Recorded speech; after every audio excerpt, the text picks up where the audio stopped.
১,৫০০ বছর পরে হলো ফেরাউন ডুবে গেছে। ১৫ বছর পরে হলো আপনাদের নেত্রীকে ৪৫ মিনিটে দেশ ছাড়তে হয়েছে।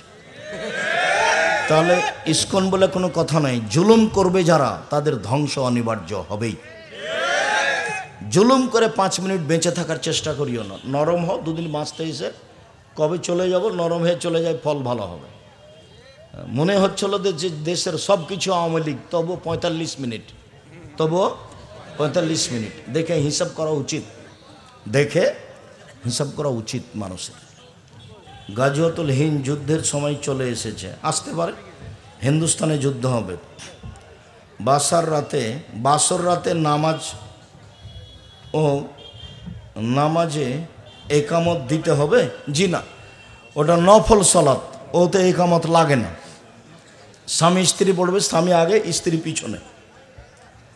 বাংলাদেশ নিয়ে বিভিন্ন রকম। বায়তুল মোকাররম মসজিদ নাকি আগে হিন্দুদের মন্দির ছিল। হ্যাঁ, নোংরা কথা। তো জিয়র রহমান ফালতু কথা জিজ্ঞাসা করো কেন? কতক্ষণ পর্যন্ত পাপ লেখা হয়? ছবি ঘরে রাখলে ফেরেশতা প্রবেশ করবে না, বড় পাপের কাজ। বিবাহের জন্য দিনদার মেয়ে খুঁজে পাবো কিভাবে? খুঁজতে বলো তোমার মাকে, তোমার বোনে রাখে, এলাকায় যাও, খোঁজ খবর নাও, খুঁজতে হবে, এটাই ঠিক। জান্নাতে যাওয়ার জন্য সহজ কিছু আমল বলে দিবেন। ৫ ওয়াক্ত সালাত, হালাল রুজি, কোরআন তেলাওয়াত, আড্ডা না পিটা। আড্ডা পিটা চিরদিনের জন্য হারাম। আড্ডা পিটা কী জিনিস আব্দুর রাজ্জাক সাহেব? দুইজন যেখানে বসে গল্প করছে, আপনি ওখানে যাবেন না। প্রয়োজন থাকলে সালাম দিয়ে কথা শেষ করে চলে যাবেন। ওখানে গিয়ে গল্প করার নাম হলো আড্ডা পিটা। আড্ডা পিটা চিরদিনের জন্য হারাম। ১ ৫ ওয়াক্ত সালাত, ২ হালাল রুজি, ৩ কোরআন তেলাওয়াত, ৪ আড্ডা পিটবেন না, জান্নাত হবে ইনশাল্লাহ। বাংলাদেশে ইসলামী খেলাফত দেশের এই ক্রান্তিকালে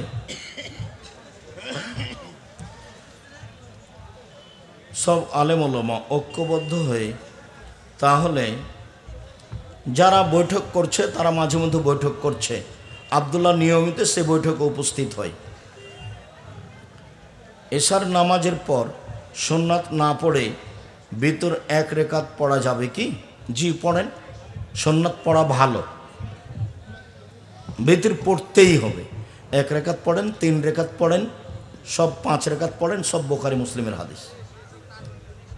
জানাজা নামাজের সঠিক নিয়ম জানতে চাই। প্রথমে আল্লাহ আকবার বলে আউযুবিল্লাহ বিসমিল্লাহ সূরা ফাতিহা, বিসমিল্লাহ বললে অনেকটা সূরা, তারপর আল্লাহ আকবার বলে দরুদ, তারপর আল্লাহ আকবার বলে বিশেষ দোয়া, তারপর আল্লাহ আকবার বলে সালাম। অনেকে বলছে মহিলা বক্তার ওয়াজ শোনা যাবে কি? যে না, হারাম। এলাকায় যেন ঢুকতে না পারে এই মহিলা, একবারে কঠোর হাতে দমন করতে হবে। শয়তান ধর্মের নামে ধোঁকাবাজি করে বেড়াচ্ছে। আমি আল্লাহর জন্য আপনাকে ভালোবাসি, আমি নিজেকে পরিবর্তন করার জন্য আপনার মাদ্রাসাতে ভর্তি হতে চাই। ১ জানুয়ারি ভর্তির তারিখ, ডিসেম্বরের ১ তারিখ থেকে ফরম বিতরণ হয়। ফরম বিতরণ চলছে। জামিয়া সালাফিয়া দেশের সবচেয়ে বড় প্রতিষ্ঠান। ৩০০ জন শিক্ষক শিক্ষিকা, ৫,০০০ ছেলে মেয়ে, ৫১৯ জন ইয়াতিম অসহায়। প্রতি মাসে বেতন লাগে ৩২ লক্ষ। রাজশাহীর প্রতিষ্ঠান ৪০ বিঘা জমির ওপরে, রূপগঞ্জ নারায়ণগঞ্জ ঢাকা প্রায় ১০০ বিঘা জমির ওপরে, দিনাজপুর প্রায় ২০ বিঘা জমির ওপরে। দেশের আয়তনে সবচেয়ে বড় প্রতিষ্ঠান জামিয়া সালাফিয়া। শিক্ষক গুণে, শিক্ষক মানে সবচেয়ে ভালো মানের শিক্ষক জামিয়া সালাফিয়ায়। যারা আছেন দেশের বড় বড় শিক্ষক, ইন্ডিয়ান বড় বড় শিক্ষক এবং মদিনা বিশ্ববিদ্যালয় থেকে নিয়মিত শিক্ষকতা করতে আসেন টিচার। জানুয়ারি থেকে থাকবেন একজন লম্বা টাইম ধরে, আর কয়েকদিন আগে ৪ জন চলে গেলেন। ডিসেম্বরে ফরম বিতরণ, ১ জানুয়ারি ভর্তির তারিখ। ছেলে মেয়ে সব একটাই তারিখ। ঢাকা, রাজশাহী, দিনাজপুর, বরিশাল একই সময়। পৃথিবীতে ১৮,০০০ মাখলুকাত আছে। হাদিসটি কি ঠিক? না, অনেক আছে। মৃত ব্যক্তিকে কয়বার জীবিত করা হবে? হ্যাঁ, ১ বার। আর নবীর কাছে দানের কথাটা পৌঁছে দিতে হবে, এগুলো কথা ধর্মের নয়। নবী কি করবেন, তো মারা গেছে। তুমি দান করেছো, আল্লাহ তোমার দান কি করুক, কবুল করুক। আল্লাহুম্মা সাল্লি আলাইহি আল্লাহুম্মা বারিক আলাইহি। মদিনায় দানের খবরটা পাঁচেদের, মদিনাতে কেউ নাই। মুহাম্মদ সাল্লাল্লাহু আলাইহি ওয়াসাল্লাম এই কথা শুনতে পাও, উনি মানুষ, উনি মারা গেছেন, চলে গেছেন, কেসটা শেষ। মুহাম্মদ সাল্লাল্লাহু আলাইহি ওয়াসাল্লাম মারা গেছেন, কেসটা শেষ। আমার সালামের উত্তর দেন আত্মার জগতে। নবীকে সৃষ্টি না করলে কোনো কিছু সৃষ্টি করতে না, করে নগদ মিথ্যা কথা। আয়াতুল কুরসি পাঠকারী মারা যাবার সাথে সাথে জান্নাতে যাবে, হাদিস সহিহ। 2022 ফুলকোট শাহজাহানপুর মাহফিলে প্রশ্নটি করেছিলাম, কিন্তু আমি কোনো উত্তর পাইনি। কি? সূরা বাকারার শেষ 2 আয়াত রাতে শোবার সময় পাঠ করা ব্যতীত অন্য কোনো নিয়তের জন্য আমল করা হাদিসে আছে? শয়তান থেকে নিরাপদে থাকবা। অন্য কি আমল? অন্য কোনো আমল এভাবে চলবে না। 2 রাকাত সালাত আদায় করে আল্লাহকে বলতে হবে, হাত তুলে যে আমি এটা চাচ্ছি, এটাই হলো পদ্ধতি। কোনো পীরের কথা চলবে না, কোনো দোয়াও খাস নাই যে এই আমল করলে এ হবে, কোনো আমল করলে কিছুই হবে না, ফালতু কথা। কি আমল? রাতে উঠে সুন্দর করে ওযু করে 2 রাকাত সালাত আদায় করে বলতে হবে, ওকে যা প্রয়োজন বলো, ভালো বউ চাচ্ছ সেটাই বলো, ভালো রেজাল্ট চাচ্ছ সেটাই বলো, বগুড়া শহরে জমি চাচ্ছ সেটাই বলো, একটা ভ্যান কিনতে চাচ্ছ সেটাই বলো। রাতে উঠে সুন্দর করে ওযু করে 2 রাকাত সালাত আদায় করে হাত তুলে ওকে বলতে হবে যে এইটা চাচ্ছি, এটাই পদ্ধতি, আর কোনো পদ্ধতি নেই। এত কেন কমা এগুলো? আমি ঋণ করে ব্যবসা করি, ভুল হয়েছে। ব্যবসা আমি আপনাকে ঋণ করে করতে বলিনি। ঋণ করলে আপনার জানাজাই হবে না। যারা ব্যাংকের থেকে ঋণ নিয়ে বাড়ি করেছে, ব্যাংকের চাকরি করে, এই সুবাদে টাকা উঠে ঋণ করেছে, বাড়ি করেছে, ওর বউ ছেলে মেয়ে খুশিতে আছে, আর জানাজাই হবে না। ঋণ আছে যার, জানাজা নেই তার, জাহান্নাম জান্নাত পরে। খবরদার নয়। চকলেট বিক্রি করে ব্যবসা করবেন, ঋণ নেওয়া লাগবে না। তারপরে কলা, তারপরে কাপড়, তারপরে কোটি কোটি টাকা। বড় ব্যবসা করতে 25 থেকে 30 বছর সময় লাগবে। একদিনই কলিকাতায় হিরোইন কিনে ঢাকায় বিক্রি করে ধনী হতে চায় না। আমার স্ত্রীর ব্যবহার খারাপ, কথা খারাপ, আমার করণীয় কি? ধৈর্যের পরিচয় দাও, উপদেশ দাও। আব্দুর রাজ্জাক সাহেবের বক্তব্য শোনাও, দেখা যাক কি হয়। শেষ পর্যন্ত যদি না হয় তাহলে এই হস্তিনী বউ রাখা হবে না, তালাক দিতে হবে, আল্লাহর বিধান। আমার স্ত্রী নামাজ পড়ে না, ইন্না লিল্লাহি ওয়া ইন্না ইলাইহি। খুব চেষ্টা করে, চাপ দেন স্ত্রীকে নামাজ পড়তেই হবে, নইলে ফলাফল ওঠে, তালাকে যেতে হবে। নামাজ না পড়ে সংসার চলে না। আমি ব্যবসা করি, দামি মালের পরিবর্তে কম দামি মাল দিয়েছি, এখন আমার করণীয় কি?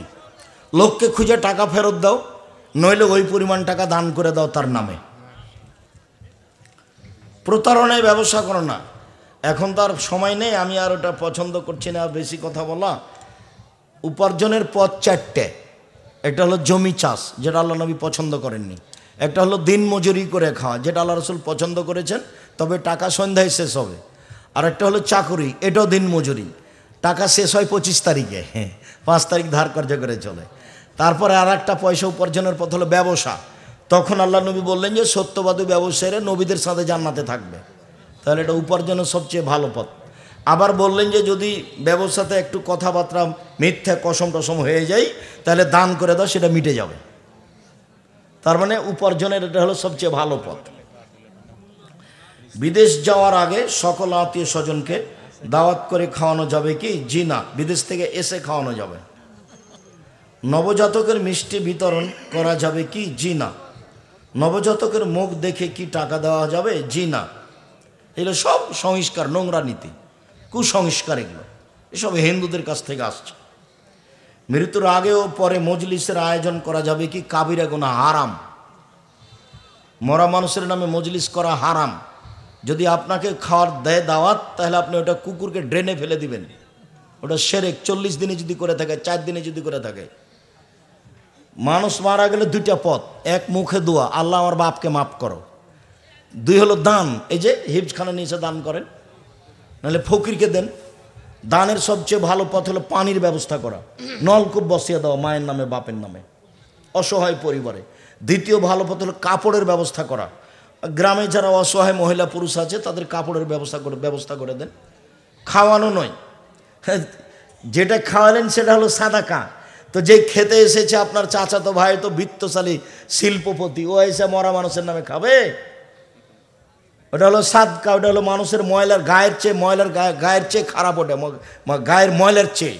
আল্লাহ রসুল বলতেন, আরে করেছো কি? আমি আমার সাদকা আমি খাই না, আমার বংশ খায় না, আমার কাজের লোক খায় না। সাদকার ব্যাপারে আল্লাহ রসুল বলছেন, আমি সাদকা খাই না, আমার বংশ খায় না, আমার কাজের লোক খায় না। হাদিস বুখারী মুসলিম। সেখানে তোমার বাপের নামে 4 দিনের দিন গরু জমা করেছ, তোমার চাচা ঢাকা থেকে গাড়ি নিয়ে এসে খেতে বৃত্তশালী শিল্প, ধর্ম পাগল হয়ে গেছে, বগুড়াতে এসে ধর্ম পাগলা হয়ে গেছে।